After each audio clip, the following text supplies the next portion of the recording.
এরকম হয়েছে না যে দেয়ালে পিঠ থেকে গেছে, চোখে মুখে অন্ধকার, কই যাব, কি করব, বাঁচানোর কেউ না, এরকম হয়েছে কখনো আপনাদের? যদি হয় তাইলে এটার সলিউশন বলবো, না হইলে তো এগুলো বলে লাভ নাই। হয় হয় হয় বিশ্বনবী এরকম কঠিন বিপদে পড়েছেন জীবনের কিছু কিছু মুহূর্তে। ওই মুহূর্তে বিশ্বনবী স্পেশাল দুইটা দোয়া পড়তেন।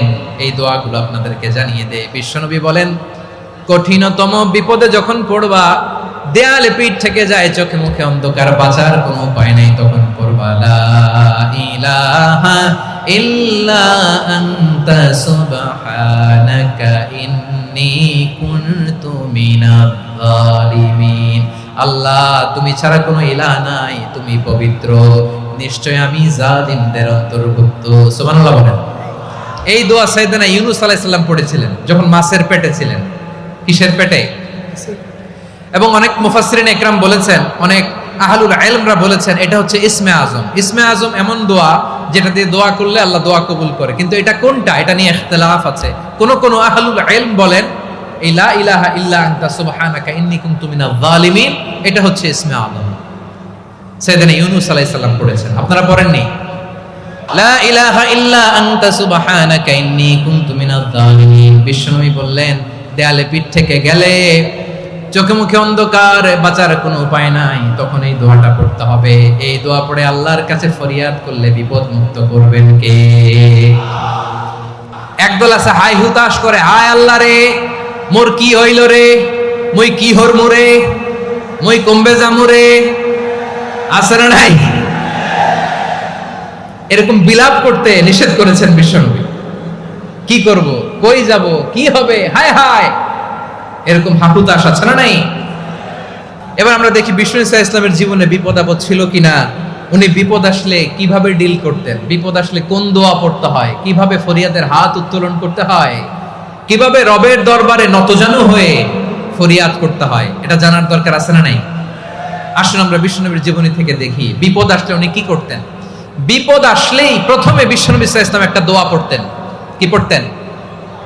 তিনি পড়তেন, ইন্না লিল্লাহি ওয়া ইন্না ইলাইহি রাজিউন। নিশ্চয় আমরা আল্লাহর জন্য, নিশ্চয় আমরা কার দিকে ফিরবো ভাই? আবার কার দিকে ফিরবো? আওয়াজ করে বলুন তো, আমরা এসেছি কার কাছ থেকে, আবারও ফিরে যাব কার কাছে? এজন্য বিষ্ণুই পড়ছেন, ইন্না লিল্লাহি ওয়া ইন্না ইলাইহি রাজিউন। নিশ্চয় আল্লাহর জন্য, ওই আল্লাহর দিকেই আমরা ফিরে যাব।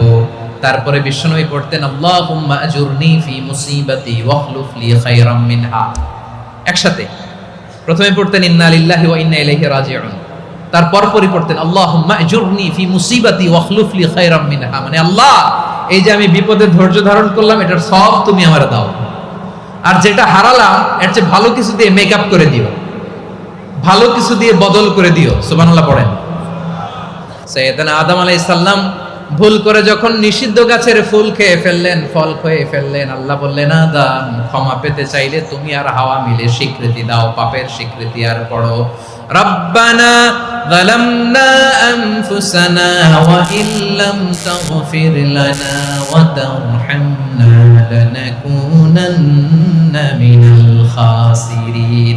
ও আল্লাহ, আমি আদম আর হাওয়া যালামনা আনফুসানা, আমরা আমাদের নফসের উপর বড় জুলুম করেছি। আল্লাহ, ওয়া ইল্লাম তাগফির লানা ওয়া তারহামনা, আপনি যদি ক্ষমা না করেন, আপনি যদি দয়া পরবশ না হন, আপনি যদি রহম না করেন, আমরা তো ক্ষতিগ্রস্তদের মধ্যে শামিল হয়ে যাব। এই দোয়া করার সাথে সাথে সাইয়েদনা আদম আর হাওয়া আলাইহিস সালামকে ক্ষমা করে দিলেন কে? তাহলে এই দোয়ার 3 নম্বর অংশ তাকরীর, এটা আল্লাহ বড় পছন্দ করে। আমার কলিজার টুকরা ভাইয়েরা, গুনাহ করে শিকার যেতে হবে, এটা আল্লাহ ভালোবাসেন। সাইয়েদনা আবু বকর রাদিয়াল্লাহু তাআলা আনহু বিষ্ণু ইসা ইসলামকে বললেন, ইয়া রাসূলুল্লাহ, আল্লিমনি দুআআন আদউ বিহি ফি সলাতি। নবী হে, আপনি আমার এমন একটা স্পেশাল দোয়া শিখায়া দেন যে দোয়াটা আমি নামাজে পড়ব।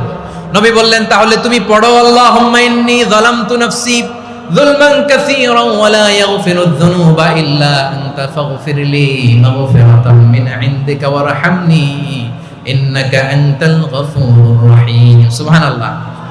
সালাম ফেরানোর আগে পড়েন, কথা কয় না, পড়েন পড়েন। ও আবু বকর, নামাজে যদি দোয়া করতে মনে চায় এই দোয়াটা পড়বা, আল্লাহুম্মা ইন্নী যালামতু নাফসি, আল্লাহ জুলুম করেছি আমার নফসের উপর, যুলমান কাসীরা, অনেক জুলুম, ওয়ালা ইয়াগফিরুয যুনুবা ইল্লা আনতা, আপনি ছাড়া এই যুনুব, এই পাপ ক্ষমা করার দ্বিতীয় কোনো রব নাই। আছে? আল্লাহ ছাড়া আমাদের গুনাহ আর কে কে ক্ষমা করতে পারে বলেন তো? কে পারে? কে? এজন্য আল্লাহরে বলবেন, আল্লাহ আমি ছাড়া তোমার গোলামের অভাব নাই, ও আমার রব আমি ছাড়া এই জমিনের বুকে তোমার গোলামের অভাব নাই, কিন্তু তুমি ছাড়া তো আমার দ্বিতীয় কোনো রব নাই। পারবেন বলতে? পারবেন? পাপ করি নাই এমন কেউ আছি? হ্যাঁ আছি। কেউ না জানলেও জানে কে আমার পাপের ঘটনা? পৃথিবী না জানুক আমি তো জানি, আমি কি পাপ করেছি। হায় ও আমার কলিজার টুকরা ভাইয়েরা, মাথাটাকে নিচু করে জীবনের সব গুনার ফিরিস্তিগুলো একটা একটা করে স্বীকার করে আল্লাহরে বলেন, আল্লাহ আমি পাপী, আল্লাহ আমার চেয়ে বড় পাপী এই দুনিয়াতে কেউ নাই, আকাশের নিচে জমিনের উপরে আমার চেয়ে বড় পাপী কেউ নাই। একটা একটা করে আল্লাহ স্বীকার করি আমি পাপী, সব পাপের স্বীকৃতি দিলাম। পৃথিবী না জানুক আমি তো জানি, আমি কি পাপ করেছি। হায় আমার পাপের করলে বিচার, বাঁচার আমার নাই উপায়। দয়াময় তুমি মাফ করো আমায়, মাফ করো আমায়। আল্লাহ তাআলা যদি দয়া করে আমাদেরকে মাফ না করে, আমাদের বাঁচার কোনো উপায় নাই। আপনি কি ভেবেছেন আপনার নামাজ দিয়ে আপনি জান্নাতে যাবেন? আপনি তাহাজ্জুদ গুজার, সেজদা দিতে দিতে কপালে দাগ ফেলেছেন, এটা আপনারা জান্নাতে নেবে না। আপনি এলাকার সবচেয়ে বড় হাতেম তাই দানশীল, এই দানের ভরসায় বসে আছেন, কশিন কালো না। আমাদের নামাজ, আমাদের রোজা, আমাদের ইবাদত, এগুলোকে মিজানের পাল্লায় উঠালে কোনো ওজনই হবে না। তবে আমাদের একটা কৌশল জানা আছে, আমরা আল্লাহর রহমতের ভিখারি। আমরা সেদিন আগেই গুনার স্বীকৃতি দিয়ে দেব। আমরা বলবো, আল্লাহ তুমি প্রশ্ন করার আগে তোমার একটা কথা বলি, আমার কিছু জিজ্ঞেস করো না, আমি সব করেছি। এমন কোন পাপ নাই যে পাপ আমারে দিয়ে হয় নাই। তোমার রহমত দিয়ে তুমি জান্নাতে পাঠাবা, তোমার দয়ায় জান্নাতে যেতে চাই, আমল দিয়ে না। পারবেন বলতে? কিয়ামতের দিন আমরা বলবো, আল্লাহ আমার আমল দিয়ে জান্নাত চাই না, আমি তোমার দয়া দিয়ে জান্নাত চাই। তোমার দয়া ছাড়া আমার কোনো উপায় নাই। কারণ আল্লাহ যদি বিচার করে বাঁচার কারো উপায় নাই। আল্লাহ যদি বলে ফেলেন তুই এটা করলি কেন, ওখানে গেলি কেন, কোরআনে 1000 বার নিষেধ করলাম তারপরেও এই পাপে জড়ালি কেন, এরকম প্রশ্ন ছুড়ে দিলে আমার উত্তর আছে? বাঁচার কোনো উপায় আছে? রোজ হাসরে হে আল্লাহ আমার করোনা বিচার, আল্লাহ করোনা বিচার, বিচার চাহি না তব দয়া চাই, এ গুনাহগার করোনা বিচার। আপনার আমল দিয়ে জান্নাতে যাবেন? কি দিয়ে যাবেন? আল্লাহর দয়া দিয়ে। আল্লাহর রহম আর দয়া ছাড়া কেউ জান্নাতের চেহারাও দেখতে পাবে না। আমার প্রিয় ভাইয়েরা, এই দোয়া আল্লাহর কাছে পছন্দনীয় হওয়ার কারণ 3টা। দোয়ার প্রথম অংশে আছে তাওহীদ, আল্লাহর একত্ববাদের ঘোষণা। এই দোয়ার দ্বিতীয় অংশ আছে তাসবিহ, আল্লাহর প্রশংসা সূচক বাণী। এই দোয়ার 3 নাম্বার অংশ পাপের স্বীকৃতি। তাহলে আমরা সবাই গুনাহগার। আমরা আল্লাহর কাছে পাপের স্বীকৃতি দিয়ে বলবো, ও আল্লাহ ইন্নী কুনতু মিনাজ জালিমিন, আমরা জুলুম করেছি, পাপ করেছি, অন্যায় করেছি, আল্লাহ বুঝতে পারি নাই, শয়তানের ওয়াসওয়াসায় পড়ে, বন্ধুর পাল্লায় পড়ে, নফসের খায়েশ মিটাতে যে আল্লাহ করে ফেলেছি, তুমি গুনাহ না মাফ না করলে আমাদের গুনাহ মাফ করার দ্বিতীয় কেউ নাই, ঠিক কিনা বলেন? আমার প্রিয় ভাইয়েরা, বিপদে পড়লে বিশ্বনবী আরো একটা দোয়া পড়তেন, লা ইলাহা ইল্লাল্লাহুল আযীমুল হালিম, লা ইলাহা ইল্লাল্লাহু রাব্বুল আরশিল আযীম, লা ইলাহা ইল্লাল্লাহু রাব্বুস সামাওয়াতি ওয়াল আরদি ওয়া রাব্বুল আরশিল কারীম।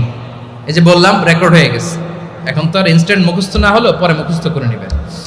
আল্লাহ ছাড়া কোনো উপাস্য নাই, তিনি সুমহান, মহা সহিষ্ণু। আল্লাহ ছাড়া কোনো উপাস্য নাই, তিনি সুমহান, আরশের অধিপতি। আল্লাহ ছাড়া কোনো উপাস্য নাই, তিনি আকাশের মালিক, জমিনের মালিক, তিনি সুবিশাল আরশের অধিপতি। সুবহানাল্লাহ পড়েন। এই দোয়াটা কেউ যদি পড়ে যদি এর ওসিলা করে দোয়া করে, তাকে বিপদ থেকে মুক্তি দেয় কে? মনে থাকবে আপনাদের? তাহলে বিপদের প্রথম ধাক্কায় কি যেন পড়তে হয়? ইন্না লিল্লাহ। তারপরে কি বলে আল্লাহর কাছে নিজেকে সঁপে দিতে হয়? দেয়ালে পিঠ থেকে গেলে লা ইলাহা ইল্লা আনতা সুবহানাকা ইন্নী কুনতু মিনাজ জালিমিন।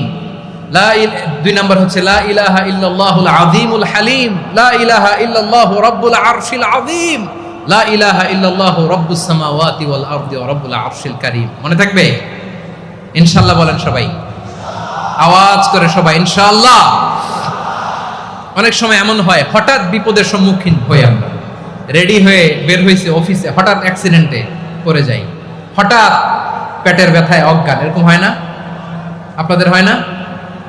বিষ্ণু ইসলাম বলেন, আকস্মিক দুর্ঘটনার বিপদ থেকে যদি কেউ বাঁচতে চায়, সকাল সন্ধ্যা যেন প্রত্যেকে এই দোয়াটা পড়ে।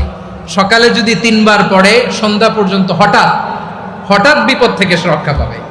To be protected from sudden calamity, sudden disaster, sudden calamity, হঠাৎ বিপদ, হঠাৎ ভয়ঙ্কর কোন আকস্মিক বিপদ থেকে আল্লাহ বাঁচায় দিবে। সকালে পড়লে সন্ধ্যা পর্যন্ত প্রোটেক্টেড, সন্ধ্যাবেলায় যদি 3 বার পরে সকাল পর্যন্ত প্রোটেক্টেড। সুবহানাল্লাহ পড়ে। দোয়াটা কি? দোয়াটা হচ্ছে বিসমিল্লাহিল্লাযী লা ইয়াদুররু মা'a ইসমিহি শাইউন ফিল আরদি ওয়ালা ফিস সামাই ওয়া হুয়াস সামিউল আলিম। ছোট না? অনেক ছোট, মুখস্থ করবেন। বিসমিল্লাহিল্লাযী লা ইয়াদুররু মা'a ইসমিহি শাইউন ফিল আরদি ওয়ালা ফিস সামা। ওই আল্লাহর নাম নিচ্ছি, যে আল্লাহর নামের বরকতে আকাশ জমিনের কোনো কিছু কারো কোনো ক্ষতি সাধন করতে পারে না। তিনি সর্বশ্রোতা, সর্বজ্ঞ। সুবহানাল্লাহ পড়েন। পড়বেন এই দোয়াটা, বিসমিল্লাহিল্লাযী লা ইয়াদুররু মা'a ইসমিহি শাইউন ফিল আরদি ওয়ালা ফিস সামাই ওয়া হুয়াস সামিউল আলিম। ফজরের পরে 3 বার, মাগরিবের পরে 3 বার যদি কেউ পড়ে, প্রোটেক্টেড, যে কোনো হঠাৎ বিপদ থেকে প্রোটেক্টেড। প্রোটেক্ট করেন কে? ওই আল্লাহর নাম নিচ্ছি, যে আল্লাহর নামের ওসিলায় আকাশ জমিনের কোনো কিছু কোনো ক্ষতি করতে পারে না। সুবহানাল্লাহ পড়েন। এবার আমাদের জীবনে দুশ্চিন্তা আছে না নাই বলেন? Tension, hyper tension, anxiety, depression, চিন্তা, টেনশন নাই, এরকম কে কে আছে দেখি? হাত তোলেন। ওই যে হাত তুলছে এক আল্লাহর ওলি, ওই যে। টেনশন নাই তোমার? মাশাআল্লাহ। ও না বুঝে তুলছে, জোকের চোটে, জোশের ঠেলায় ধাক্কায় তুলে ফেলছে। সবার জীবনে টেনশন আছে না নাই? এই দুশ্চিন্তা, পেরেশানি, মারাত্মক পেরেশানি থেকে মুক্তি পাওয়ার জন্য বিষ্ণু ইসলাম 2টো দোয়া পড়তেন। কয়টা?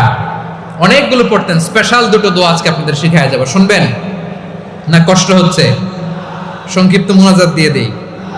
ওরে আল্লাহ, আমি তো 9:30 ক্রস করে ফেলছি মাসুদ ভাই, খেয়াল করে নেই। আরো কয়েক মিনিট? ঠিক আছে, ঠিক আছে। পেরেশানিতে পড়লে, টেনশনে পড়লে এই দোয়াটা, প্রিয় ভাইরা, বিষ্ণু ইসলাম যখন খুব বিপদে পড়তেন, দুশ্চিন্তা ওনাকে ঘিরে ধরতো, উনি পড়তেন ইয়া হাইয়্যু ইয়া কাইয়্যুম বিরহমাতিকা আস্তাগীথ, ইয়া হাইয়্যু ইয়া কাইয়্যুম বিরহমাতিকা আস্তাগীথ, ইয়া হাইয়্যু ইয়া কাইয়্যুম, হে শাশ্বত অবিনশ্বর, হে চিরঞ্জীব, বিরহমাতিকা আস্তাগীথ, তোমার রহমতের উসিলায় তোমার কাছে ফরিয়াদ করি। এটা পড়তেন।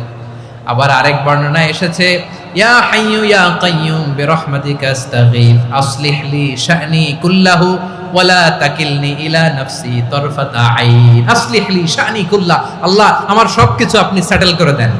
আমাদের সব ঝামেলা সেটেল করে দিতে পারে কে? 2 নম্বরে বিশ্বনবী মারাত্মক বিপদে পড়লে আরেকটা দোয়া পড়তেন, আল্লাহুম্মা ইন্নী আবদুক। আগে দোয়াটা পড়ি, শুনেন। আল্লাহুম্মা ইন্নী আবদুক ওয়াবনু আবদিক ওয়াবনু আমাতিক নাসিয়াতি বিয়াদিক মাদিন ফিয়া হুকমুক আদলুন ফিয়া কাদাউক আসআলুকা বিকুল্লি ইসমিন হুয়া লাক সাম্মাইতা বিহি নাফসাক আও আনজালতাহু ফি কিতাবিক আও আল্লামতাহু আহাদাম মিন খালকিক আও ইস্তাআসারতা বিহি ফি ইলমিল গায়বি ইনদাক আন তাজআলাল কুরআনা রাবিআ কলবি ওয়া নূরা সাদরি ওয়া জালাআ হুজনি ওয়া যাহাবা হাম্মি। সুবহানাল্লাহ পড়েন। বিষ্ণু বলতেন আল্লাহুম্মা ইন্নী আবদুক, ও আল্লাহ আমি আপনার গোলাম, ওয়াবনু আবদিক গোলামের ঘরের গোলাম, ওয়াবনু আমাতিক বাদির ঘরের গোলাম। মানে আল্লাহ আমি আপনার গোলাম, আমার বাবা আব্দুল্লাহ ছিল আপনার গোলাম, আমার মা আমিনা ছিল আপনার বাদি। মানে আমরা গোলাম বংশের সব গোলাম। নিজেরে এর চেয়ে আর ছোট করে আল্লাহর কাছে উপস্থাপন করা যায় আমার ভাইয়েরা? কথা কি বুঝতেছেন?